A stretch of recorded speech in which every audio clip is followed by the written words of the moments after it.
of Peter Obi in the United Kingdom, and what political fallout, if there ever was, has ensued from it. Good morning, Nana. Thanks for joining us this morning.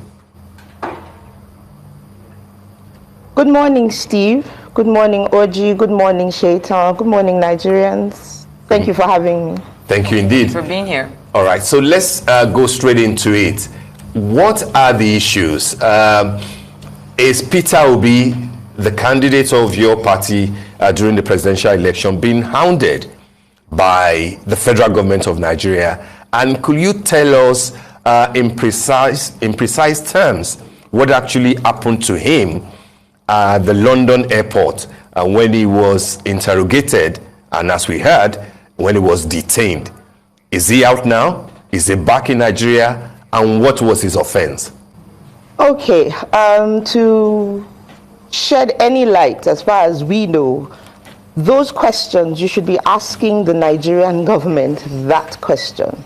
They're the ones that have the answers to why his international passport, if at all, could have been cloned. They're the ones that have the information and the national identity card processing that even happened. So who has access to our database, in our passport offices, in the national database? Who has access, if not the Nigerian government? Because it's very strange to Nigerians to wake up in the morning and hear that His Excellency Peter Obi's identity has been cloned.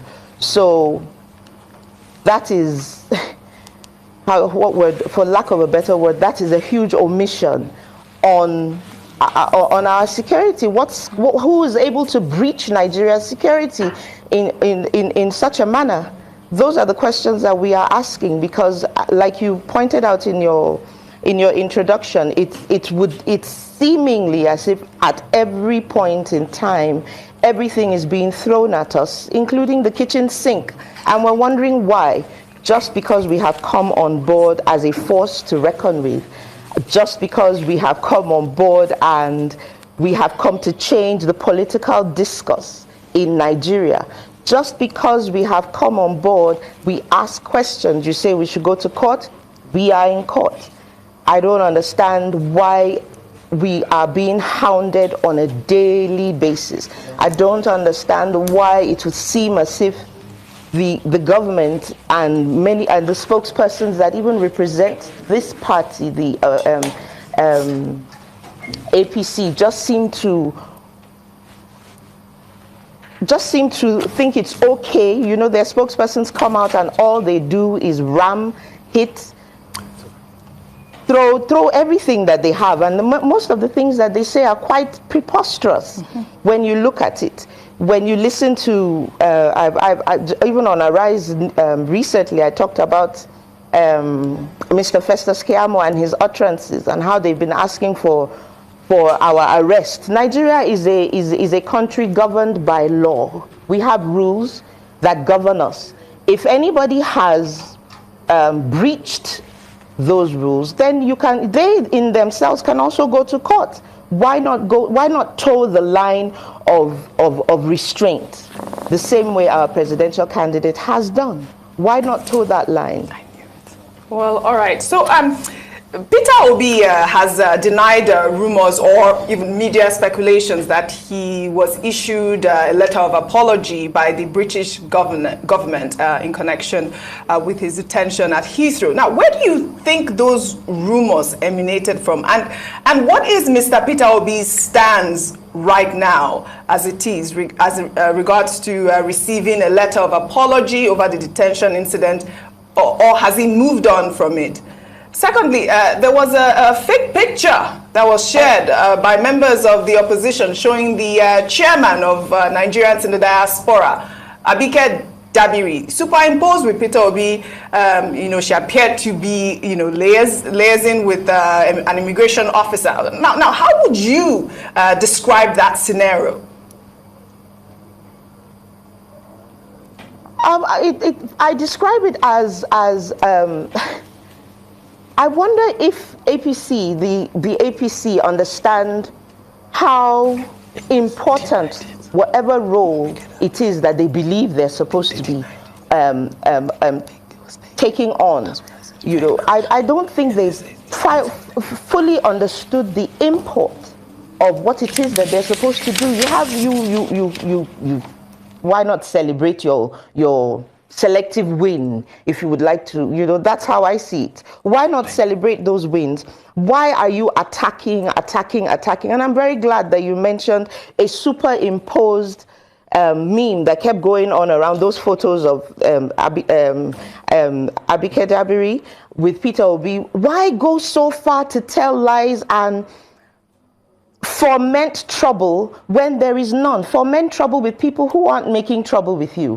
What we are just doing is we're asking questions that we refuse to forget. And they've done everything but show us in its entirety. They've done everything but show us sincerely that they really do want to bring in a government of national unity. Everything that they've done, the utterances of their, Mr. Ononuga very recently referred to the obedience as sons of blankety blank blank. And that was quite traumatic, because you would expect somebody in his early 60s to behave better, to do better. You see, very recently, Lai Mohammed, the Minister of Information, running to Washington to go and call for the arrest of Dr. Yusuf Deti Baba Ahmed, for the arrest of Peter Obi. And I'm wondering, why are they always so ill-advised? Why go to, let me tell you a story. Recently, I listened to Chief Emeka Anyoku at a lecture in Lagos. And I was one thing I took away from the thing he said was that he was now being given an appointment, and he had to meet with the president of the time, late President Shehu Shagari.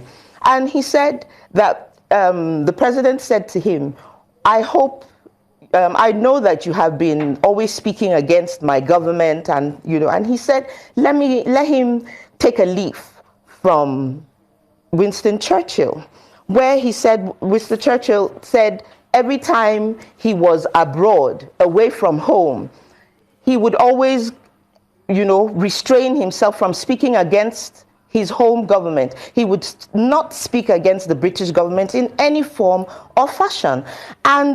But every time he came back home and he was on British soil, he would now, make up for lost time. That's how a government should be run. How do you start running to the UK, to America, to go and start asking for the arrest, and that's where you give. As the Minister of Information, I do expect such a man in such a position to sit down and talk with the Nigerian people. The time he used to get on a plane could have been used judiciously in Nigeria, on home soil, to speak to Nigerians, to say to Nigerians what it is they have to offer Nigerians as the Minister of Information, not to just go around and you claim somebody's being insightful and you turn around and do exactly the same thing you accuse another person of. What has Mr. Pitt? Well.